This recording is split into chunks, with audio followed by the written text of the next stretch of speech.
Have you ever wondered how the pros decide if a massive project is a go or a no-go? I mean, we're talking millions, sometimes billions of dollars on the line. Well, it's not just a gut feeling, that's for sure. There's a really powerful tool they use to cut right through the noise, and today we're going to crack it wide open.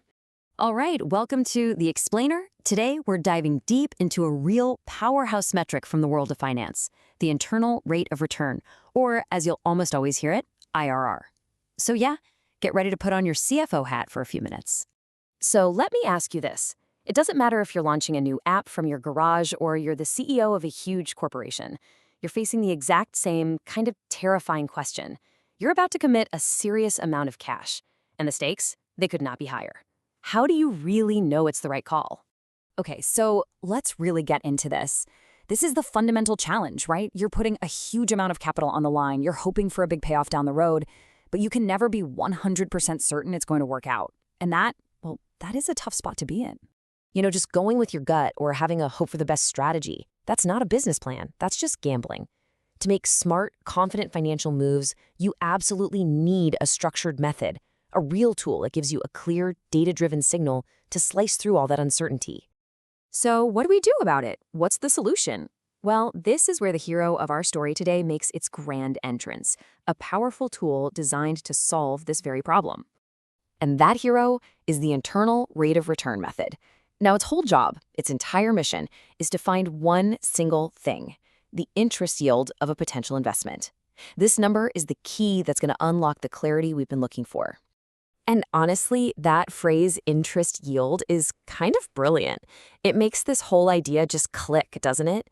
The easiest way to think about it is like the interest rate you get on your savings account. But this is the interest rate for your project. It's the project's own internal earning power, all boiled down to a single percentage. I love this way of putting it. Just imagine that every potential investment out there has its own secret, unique interest rate kind of locked away inside it.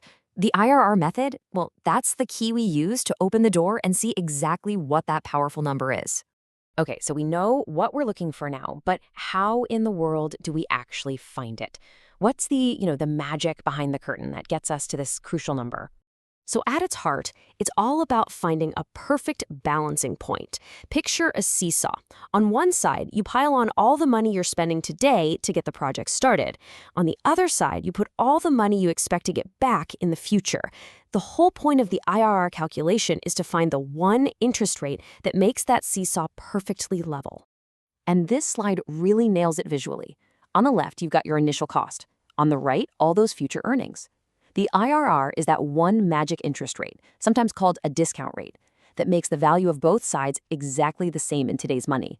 And hey, for those of you who work with net present value, or NPV, this is the crucial link. The IRR is simply the discount rate that makes a project's NPV equal exactly zero. It's the ultimate financial break-even point. Now, finding this perfect balance point sounds super complicated, right?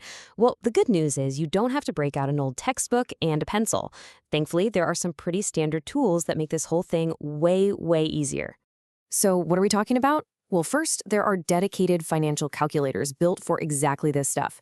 But honestly, what most people use is a spreadsheet program like Excel or Google Sheets. They have a handy little IRR formula built right in that does all the heavy lifting for you. And of course, there's always the old school way, trial and error, just manually plugging in different interest rates until, bam, you find the one that makes everything balance. Okay, this is where it all comes together. This is probably the most important part. You've done the work, you've got the calculation done, and now you have this IRR number. So what? How do you actually use that percentage to make a clear yes or no call on a huge project? Well, it's actually beautiful in its simplicity. All that math, all that complexity we just talked about, it all boils down to one single powerful and very straightforward comparison.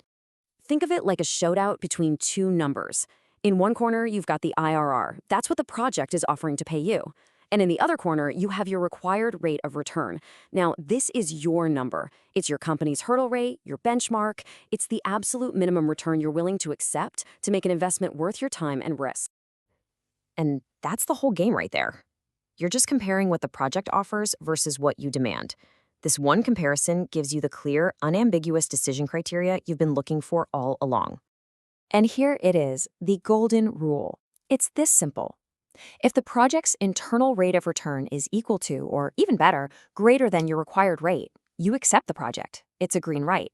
But if that IRR comes in lower than what you require, you reject it.